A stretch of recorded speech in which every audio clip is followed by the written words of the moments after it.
mic check should be fine. I don't need it, but relay, mic, got it all set. All right. Hey everyone, my name is Grayson. I'm a junior here at CU studying atmospheric and oceanic science with a minor in business and math.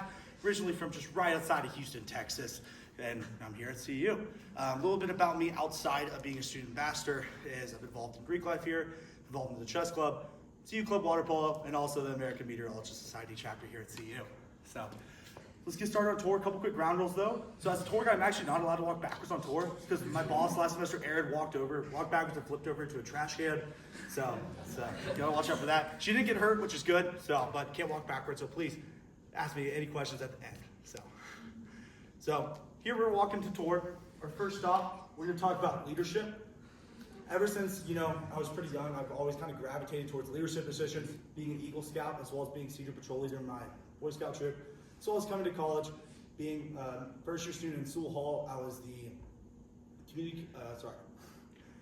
the community council president in Sewell Hall, and then go to sophomore year, apply for president of my fraternity, got that as well. I've also been a team lead and student ambassadors. So throughout my whole life, I kind of gravitated towards that leadership position, and now I'm applying for co-president as well as recruitment and onboarding director.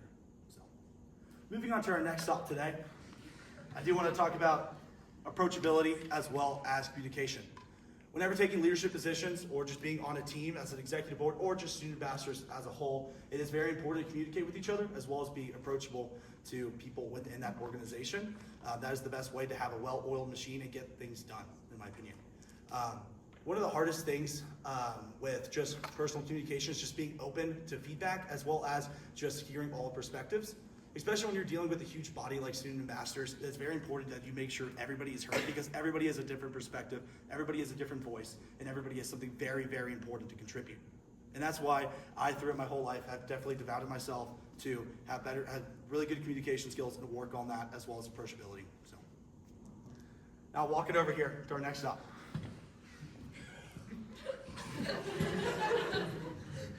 We have experience. So this is my 5th semester being a student ambassador. With that, I have been team lead as well as I've been on recruitment committee for 4 continuous semesters. Most people in here, except for probably 5 or 6, I've interviewed. So I've seen pretty much the in and outs of this kind of organization from the start all the way to the end. So where I'm here, well not end, but where I am here now. I've also developed experience just outside of student ambassadors. It's not just something I have. Student ambassadors isn't the only thing I've done while I've been here at CU. Been a part of Club Water Polo, kind of designing trips to different colleges and things like that on there, as well as been a part of a fraternity who's raised thousands of dollars in philanthropy, as well as now the president of that group. So I've had experience outside and inside student ambassadors, which I believe makes me a very well-rounded candidate for either of these positions up here. Finally, I want to take you to the last stop of tour today. Unfortunately, it's not going to be the most Instagram spot on campus, but it is going to be the goals for these positions. So, like it does say up here, I am applying for 2 different positions, so I'm kind of group these goals together. One, something that I feel like is not really talked about is guide retention. There are a lot of guides that we have seen come through this organization, and if you think about it, CU Student Ambassadors takes about the top 13% of students at this university. We hire the best of the best, and I believe we're just letting these people walk out. We have really good ambassadors, some people that were my buddies even, that just kind of walked out of the organization, which kind of made me upset, just a little sad, and something that I want to work on in the future.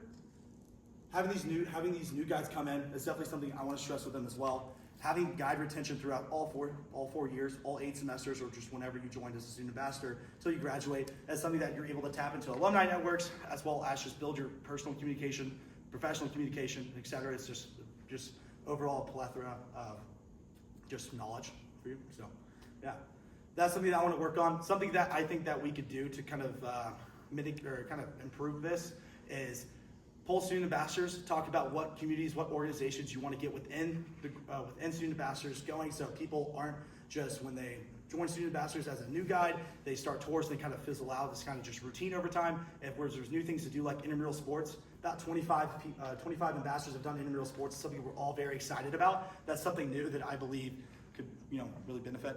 That's one thing. And then another thing is also for recruitment is reaching out to other just organizations and other clubs on campus that are just historically underrepresented. So I'm talking about Hillel, I'm talking about BSA, Black Student Alliance, Black Student Association, groups like that who are kind of just underrepresented that we can get more perspectives for. Not only is that going to make us as a group more just kind of have a better perspective, but overall it is going to make all of us be more just inclusive on tours as well. So, sorry, I went a little bit over, but that's everything for me. That's the conclusion of tour. If you think I did a good job today, my name's Grayson. If you think I did not a great job, my name's Noah. So, other than that, open to questions. My apologies for going a little bit over. My bad. Yeah, please. It's clear that you're a very busy guy. Mm-hmm. How are you going to balance all of your commitments with either of these positions next year? Yeah, that's a fantastic question. For y'all that didn't hear, she basically asked how am I going to balance all of my commitments with sport. I have to balance all my commitments just with being on executive board if I do get chosen to be on it. As of right now, I do already work about 15, maybe 14 hours a week, so I do already work a lot with this job of either co-president or recruitment and onboarding director. That asks you to be, at max about 12 to 13 hours in office a week. I already do that right now with maintaining, I'd say decent grades as well as doing all the other jobs I'm in. With that, I do believe that I am able to do that just because of what I'm already doing right now in work. So, yeah. Yeah. You mentioned like your goals, what you want to achieve in the position, but can you give us your why president story? Like, why do you want to be here? Yeah, absolutely. So my CU story, no, I'm joking. So ever since I became a CU student, and I believe everybody kind of has that same moment or is going to have the same moment at some point, you just have a moment where you fall in love with the university, and fall in love with what the university means to you and what it can mean for other people and the connections, the opportunities, everything from there and onward. My present story is ever since I became student ambassador, I've realized the impact I've had on other people. We see about 44 something thousand people every year that we basically just explain why we love CU so much and hope they come join our family, right?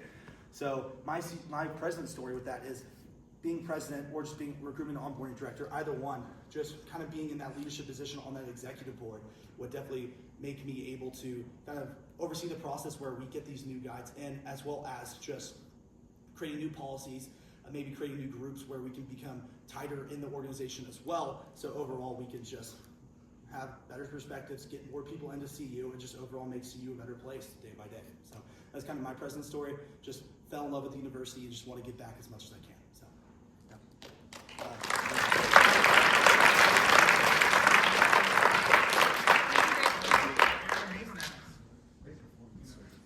Lovely question.